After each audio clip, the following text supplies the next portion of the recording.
How was breakfast? Was it good? Okay. Well, who likes movies? Who like watching trailers? Okay. Well, I gotta tell you, after you watch this trailer, it will blow your mind. Okay.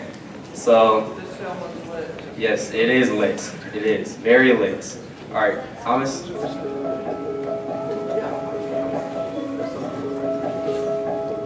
Aegis Technologies is pleased to sponsor Honoring the Code. We are grateful to all those who have faithfully served and defended our nation. Many of the men and women in our company are veterans and know firsthand the cost of serving, particularly in combat. That is why we are proud to support this important project promoting awareness about moral injury. It is our hope that it will help many find the support and healing that is needed.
But you will never be alone. You will always have a man to your left and your right. Discipline is self-reliance and teamwork. You will be invincible. Do you understand that?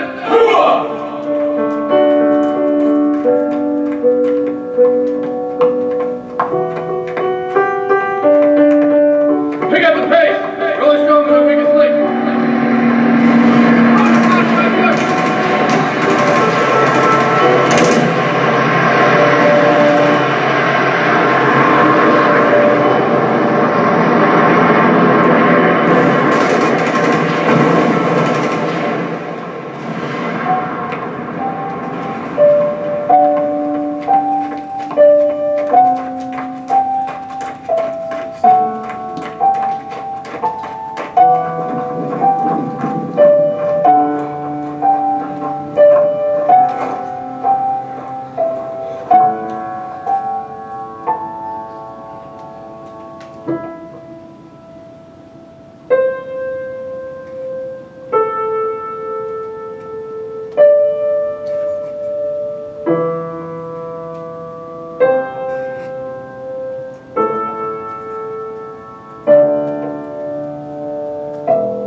My name is Washington Booker III. I joined the United States Marine Corps in 1967. I'm Lieutenant Colonel John White. I'm a senior intelligence officer for the Mississippi National Guard. My name is John Reitzell. I'm a U.S. Army Colonel retired infantryman. My name is William G. Boykin, B-O-Y-K-I-N. Kyle Radke, Air Force Captain. Miosha Thomas, United States Navy veteran. If you haven't stumbled into the church that I pastor, I'm known as Reverend Dr. John L. McCarty. My name is James Joyce, Sergeant Major, U.S. Army retired, 24 years active federal service. I'm Major Micah Taylor with the 172nd Airlift Wing. My name is Jeremy Rawls. I got out of service as a sergeant from the Army National Guard. I did 11 years total, and 4 years out of that I was active duty Marines. My name is Jim Mukoyama. I'm a retired Army Major General. Lieutenant Colonel Terry Dawn Neely, and I'm an airvac flight nurse. Dr. Donnie E. King, Army. I'm JT Cooper. I was in the 10th Mountain Division, Fort Drum, New York. My name is Jim Reinhardt. I am a Marine. This, yeah, okay. Heritage and patriotism, about our past, about what people during World War II and Vietnam War did. So it tells a story. Now, I would like my introducers to come up on stage.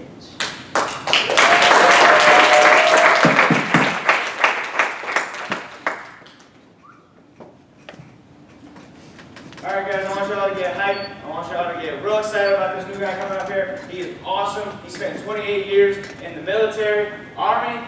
He was deployed over 40 times into combat. He's got 4 Purple Hearts. He's a comedian at heart.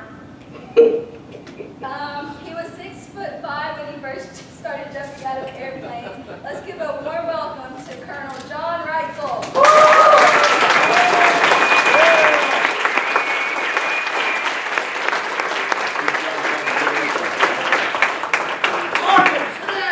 Oh. Hey, it's right after breakfast. These chairs are magic. Every time one of your butt hits it, your eyes close. So we're going to stop that this morning. This is my movie. I pushed for it. General Boykin and I pushed the Crosswinds Foundation to make it. I'm wearing my 22 kill ring on my trigger finger because this is about suicide. And it's about, well, let me start. Let's talk about PTSD. Everybody has heard of it. Most everybody has it.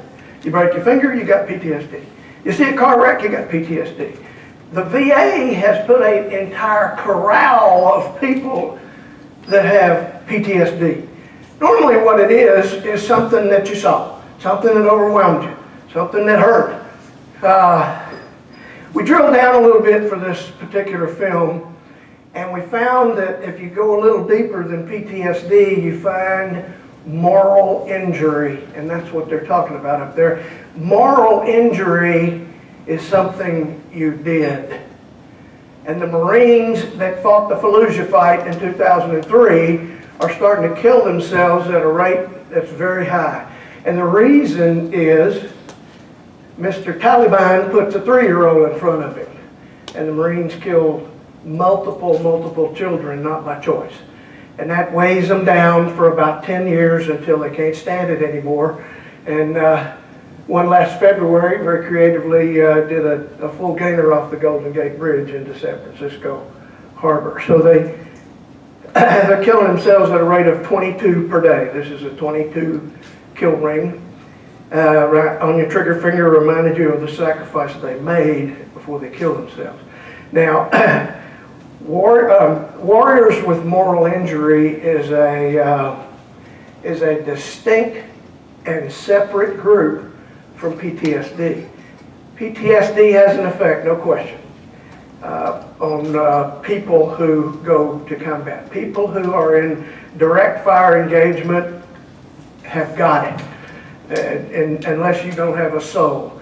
So moral injury gets into the fact that you're going to violate something in a firefight. You're going to violate something that is near and dear to you and your guts that you were raised with, like thou shalt not kill. You're going to violate things that you have no idea were things. There is nothing on this earth like a nasty gunfight. Nothing. The sounds are absolutely debilitating, even at platoon level, 35 against ever how many the enemy has. The sound, the cacophony of sounds will make you get inside your little titanium helmet and scream for mommy or God or whoever. It's so loud and so awful. The thunks of incoming fire hitting trees or hitting people. The outgoing fire, different from incoming in most of our enemies. Most of our enemies are using the AK-47, Kalashnikov rifle. It's a 7.62 millimeter rifle that sounds like this when it goes off. We're still using a variant of the M16 called the M4, and it sounds like this. And it's a distinct difference between incoming and outgoing. And if the incoming is automatic, don't stand up.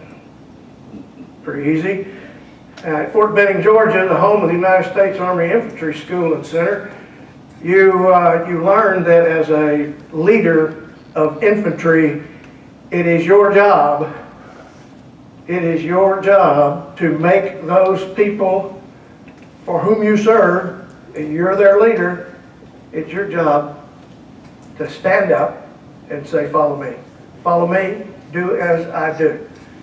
And they teach you how to do that, and it's reasonably harmful in a nasty gunfight. I'm a victim of a nasty gunfighter too. At every class that I stand up here in front of, the first question is, where'd you get shot? You know?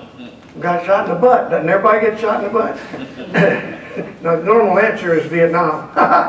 But I have been around the world 342 times, 2 county fairs, and a Nick Saban get out of jail free seminar in Birmingham. So I've got some experience at this, and I have some experience at moral injury. Moral injury occurs a lot on the battlefield, particularly to Americans. We have this great sense of duty. We have this great sense of honor. We have this great sense of we are not fighting for Mom's Chevrolet and apple pie. We're fighting for the guy next to us and on both sides. And that honor absolutely will kill you when you get home if you lost a good friend. There's a young man in this movie named J.T. Cooper. And J.T. Cooper came home from the big fight in Mogadishu in 1993, known as the Battle of the Black Sea. And he lost everything. Came home, this fight had just debilitated him. He lost his best friend in combat. And so JT sat in a one-room apartment with a bottle and a pistol for 1 year. And he finally wrote his own eulogy, and it sort of started to pull him up and out. And now he's got a hit song in Nashville called Coming Home. They took my guns and gear away and called it Coming Home. Coming home is what is the catalyst that starts the problems toward 22 a day. Coming home is very, very difficult. You're sitting at the dinner table, you've been gone for X number of months or years, and well, let me just tell you, the first 27 years I was married, I was gone for 9. I have 2 children. I'm pretty sure one of them's mine. Actually, they look like I spit them up. So 9 years out of 27 is 33% of the time. I spent 10 years in black special operations. Black special operations, now that the newspaper has a hold of it, is the Delta Force and SEAL Team 6. I personally spent a year with SEAL Team 6 and deployed multiple times into harm's way with 32 SEALs, which is very uncomfortable. If you want somebody killed, call the SEALs. If you want somebody taken back from being a hostage, you call the Army guys. So this whole black special operations deal, really after Vietnam and then after Grenada and after Panama, we really caught hold in there, and we created a unit that does nothing but kill people, bad guys. And that's what they have done since it was formed in 1981. And I got there in 1981 and learned all over again just how debilitating combat deployments are, not only to you who are out there. The real question then becomes, you know where you are. TWA 847 is a classic example. Now, you guys are too young to remember that, but a TWA flight from Rome to heading for the UK, I think, I forget where he was going, but he got hijacked and he ended up in Beirut, Lebanon. And we deployed to go take the airship back, kill the bad guys, rescue the good guys, and be heroes for life. The problem was this is an incredible story. Now, the station chief, the CIA station chief in Beirut, had been snatched off the street. The 6 years prior to him going to Beirut to be the CIA station chief, he sat on the counter-terrorist desk at Langley, Virginia, which is where CIA headquarters is. And as part of the counter-terrorist task force, he knew all the secrets. And guess what? He gave them all up before they killed him. They tortured him, and he gave up all the secrets, one of which is, thank you, sir,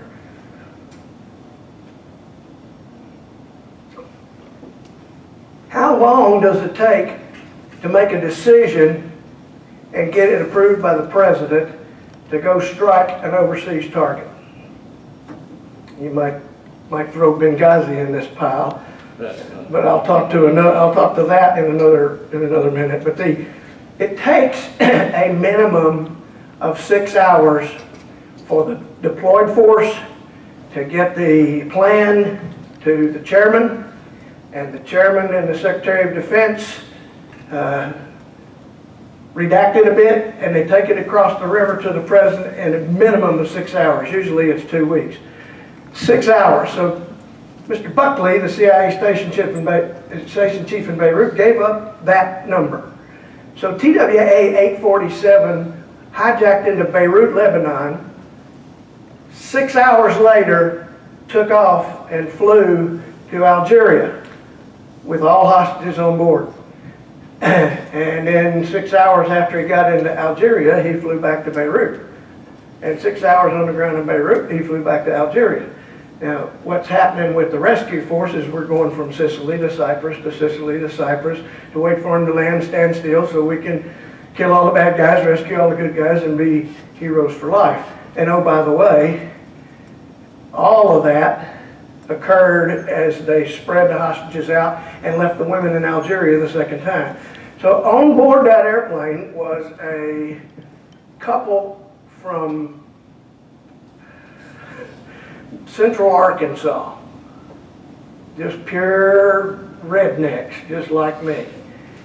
And they came to hear me speak at the University of Central Arkansas, and I talked about that particular flight, and I found out that before the thing started that those two people were on that airplane. And the man was like this the whole time, and then he started loosening up. He said, "We didn't want you cowboys coming on that airplane. We wanted you to stay the hell away, and maybe those guys wouldn't kill us all." I said, "Maybe it's not good enough." So what happened as it moved back and forth, and then they spread the hostages out, is nothing happened, which is another creator of moral injury. When you know that you can get something done and get it done right, and you can't do it for whatever reason. Normally, it's a direct exchange for another plan by the president. Let me talk about Benghazi for a second. There are times, and there have been times in many places where the president was not involved in the decision. Benghazi probably was one of those, but it didn't turn out so well because it kept getting nixed and put down by low-level bureaucrats. I won't name any names, but it's spelled C-L-I-N-T-O-N. And so we lost 4 guys in that, including the ambassador. So losing an ambassador is a big deal. Creates moral injury among people who are supposed to be on the force to rescue an ambassador. The ambassador in Guatemala. I personally was on that raid to rescue him from his people.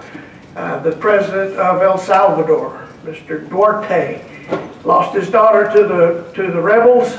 They held her hostage until we went and got her. And the rebels in El Salvador are a rabble, So a rebel rabble is a pretty easy target for guys that are trained to do it. No less creation of problems inside. And then, since you know where you were, but your wife and children don't, you have the problem of coming back in, and I mentioned the dining room table. And the first thing that your wife says is, no, you don't sit there anymore. We've changed since you left. You sit over here. And this is what we're having for supper, and you don't get a vote until you reintegrate into this family. And so all of these warriors have been trained. I asked one of these young Marines in the first film, I said, were you prepared? Did the Marine Corps prepare you for that kind of combat, house-to-house fighting, sometimes hand-to-hand in Fallujah? And he said these words, the Marine Corps taught me how to move, taught me how to shoot, taught me how to communicate, taught me how to engage the enemy, how to disengage the enemy, but they never said a word about how hard it was to come home. And he came home injured physically, and he came home with this real issue of moral injury, something that you did that violated your code. You saw most of the people that are in this movie, including me and Jerry Boykin and flight nurses. There's 2 flight nurses on this, Air Force flight nurses on this film, and they talk about the absolute crushing feeling you have when you get a mortally wounded soldier on your airplane to go from point A to point B, and you can't save him or her. And that's big time moral injury. Another piece of that is J.T. Cooper, whom you saw there last in the Mogadishu fight. J.T. lost his best friend, never got over it. And why did he get over it? Every high school, football, soccer, swimming, diving, soccer, by the way, that's a sport, I believe, for third world countries that can't afford helmets and shoulder pads. Let's put that out there. Every high school football coach on earth says, leave it all on the field. Don't come back in the dressing room and say, I woulda, coulda, shoulda. Don't do that. They say, leave it on the field. Leave it on the field. Well, J.T. Cooper left his best friend on the field, and he has suffered. And that happens because of this, why him and not me, moral injury. And that's what this film is about, and it's about the 22 kills. 22 a day veterans are killing themselves. So I would ask you to do what, to ask your higher power, be that called God or whatever it is, to pray to him or her and ask for help and assistance for these guys. And somebody mentioned that I have 40 combat deployments. That's about right, give or take 1 or 2. I have 1,000 parachute jumps, give or take 100 or 2. You kind of lose track over time. But deploying that often into harm's way and deploying to the point where you get desensitized to the enemy is another piece of why am I angry? Why am I fussy? Why am I?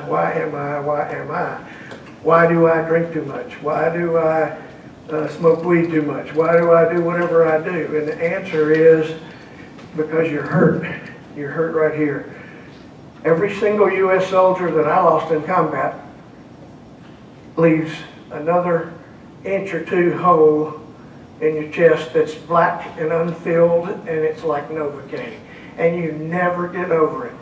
What should I have done? Should I have gone this way, or should I have gone that way, or should I have not done this or that? And so there's a bunch of people out there that are victims of other people's decisions, and those other people are suffering big time. So honoring the code is about the code inside you, God's code, moral code. And when you violate it, you have injured yourself, and you will think about it for the rest of your life. I want to switch just a second to your peers. Some of them are out there on the battlefield right now. And there's battlefields all over the world. I don't know if you've noticed, but there's a hot war going on in 58 countries. And so we have people in all those countries. I'm also a Special Forces guy. I wore a green beret, a brown beret, and a burgundy beret, and I looked like a Tony's Pizza guy for 28 years. But where are our soldiers?